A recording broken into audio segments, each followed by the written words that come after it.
Kisah bos PO Bas Tunggal Jaya, dari jualan ubi hingga jadi miliarder Kuningan. Kisah inspiratif pekan ini datang dari H. Asim, bos atau owner dari perusahaan otobus PO Tunggal Jaya Transport yang garasinya berada di Kap Kuningan.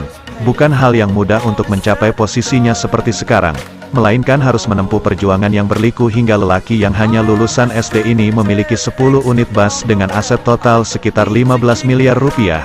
Kini perusahaannya sudah dihibahkan kepada anak laki-lakinya yang bernama Didi. Mengingat usia H. Asim kini sudah tak muda lagi. Asal mula usahanya di bidang transportasi dimulai saat ia merantau dan diminta pulang oleh orang tuanya sekitar tahun 1973 silam. Dan tahun 1974 ia langsung mengajukan pinjaman ke bank dengan dana pinjaman sebesar Rp40.000 dan uang tersebut lalu dibelikan olehnya sebuah sepeda, kiloan gantung, dan langsung berjualan ubi dengan pemasaran hingga ke Jakarta. Sekitar tahun 1994 ia mulai membulatkan tekad untuk berbisnis di bidang transportasi dan hal itu memang sudah menjadi impian H. Asim sejak puluhan tahun yang lalu. 20 tahun Pak, mimpi itu baru jadi kenyataan, tepatnya sepulang saya dari Jambi. Dengan modal awal 100 juta rupiah, saya beli satu unit bus yang ukuran medium dan belum berasa seharga 49 juta. Alhamdulillah berjalan lancar sampai sekarang, kenangnya. Awalnya ia membuka rute Sumatera dan akhirnya berkembang ke sektor pariwisata dengan membuka CV dan meningkat lagi dengan memiliki PT. Dalam perjalanannya membesarkan PO Tunggal Jaya, ia tak hanya mengantarkan penumpang saja tetapi menerima juga jasa penitipan uang.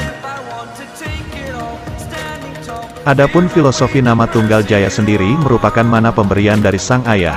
Saya memiliki 3 saudara laki-laki dan 4 saudara perempuan. Total 7 orang bersaudara. Semua saudara laki-laki saya berjualan ubi dan tidak ada yang sukses. Akhirnya ayah saya menamakan usaha-usaha yang saya jalankan dengan nama Tunggal Jaya. Tujuannya biar usaha apa saja bisa jadi maju, baik usaha kios di Bandung, usaha heller gabuh, peternakan, dan lainnya itu pun pakai nama Tunggal Jaya. Jadi nama itu dari bapak saya, begitu juga dengan nama saya Asim itu juga pemberian orang tua dan gak bisa dirubah, ulasnya.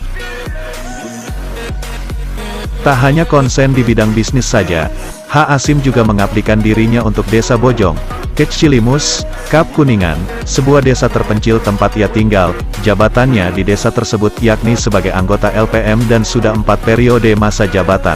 Hingga muncullah aturan baru yang akhirnya ia dengan sukarela melepaskan jabatan tersebut namun tetap mengabdikan dirinya sebagai anggota DKM, Dewan Kemakmuran Masjid.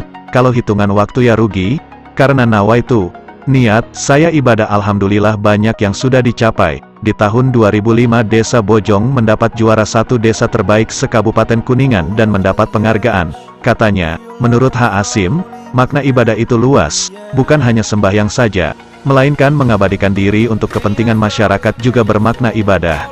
Adapun berbicara suka duka membesarkan PO Tunggal Jaya tersebut, ia membesarkannya dengan penuh perjuangan salah satunya dengan mengembangkan manajemen pada sektor usaha lain seperti usaha beras, ayam petelur, usaha ubi, dan lainnya. Karena kalau dibandingkan dengan usaha-usaha tersebut tingkat kerugian atau resiko di dunia usaha transportasi jauh lebih besar. Namun hal itu bisa diatasi dengan motivasi tinggi untuk membahagiakan orang lain. Orang-orang di desa saya, kalau saya beli bus baru sering saya ajak ziarah dan saya beri uang. Itu saya lakukan sebagai support untuk kegiatan keagamaan. Alhamdulillah saya bangga, imbuhnya. Dari sisi keberkahan ia pun menegaskan bahwa dia seorang pengusaha yang anti leasing. Ia lebih memilih perbankan sebagai mitra untuk pengembangan usahanya. Ia pun memiliki harapan kepada pihak perbankan milik pemerintah agar memaksimalkan kucuran dana untuk masyarakat yang sedang berwirausaha. Sejumlah koleksi bus PO Tunggal Jaya Transport siap membawa Anda ke tujuan dengan kondisi prima.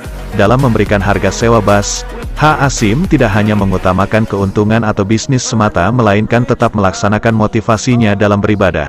Seperti contohnya ia memberikan harga sewa yang lebih murah jika bus dipakai untuk ziarah. Saya suka sedih karena ada yang sampai seminggu nyicil demi untuk bisa ikut ziarah. Nah kalau hal itu menimpa diri saya bagaimana? Maka dari itu untuk ziarah harga sewa bus lebih murah daripada untuk piknik.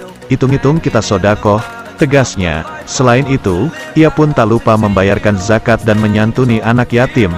Karena ia sadar bahwa rezeki merupakan titipan sang Kholik yang harus diberikan kembali kepada yang membutuhkan. Dunia itu hanya titipan, mau pergi atau diambil nggak pamitan dulu kan? Jadi saya tetap perhatikan gaji karyawan saya dulu lebih diutamakan, dan selalu menaati aturan pemerintah yakni menggaji karyawan di atas UMK Kabupaten Kuningan, tandasnya.